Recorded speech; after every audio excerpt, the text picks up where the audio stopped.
All right, well, good evening. This is the Smyrna High School Orchestra that's up on stage now. That was, of course, some themes from the Nutcracker. The orchestra concert would be complete this time of year without a little bit of Nutcracker in it. So that's how we start our evening. We're going to move on with a piece from the Four Seasons by Vivaldi. I'll tell you a little bit about this piece before we play it. It was a piece that was kind of ahead of its time, and that it's what's called programmatic in nature, that the music tells a story.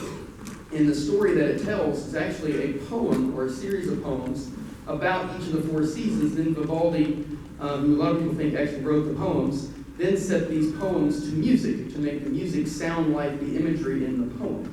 And he did one for each of the four seasons. Probably the most famous would be that of spring. Of course, this is not springtime, it's the winter time. So we're going to play a couple of movements from winter. And these pieces actually are a solo feature, typically for a violin, but I've got a couple of different arrangements here that we're going to play for you next. It's going to feature several people. All right, so we're going to play the slower movement first. And we're going to feature Ashley on the viola and Karina on the cello, playing this beautiful lyrical solo. And in the words in the poem, it says something like this, translated from Italian to English.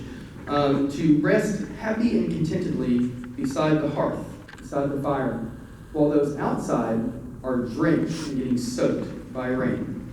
And you'll hear raindrops kind of on this side of the group, and you'll hear the sitting by the fire in the soloist, which is being all warm and cozy and looking at the others like, it's gross out there, it's winter. I'm glad I'm inside. So hopefully that is conveyed as we play this movement from Vivaldi's Winter.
We'll set change here as we move to the other side. The first movement of Winter is what we're going to play next. It's a little bit quicker and quite a bit longer. And the translation here from the original poem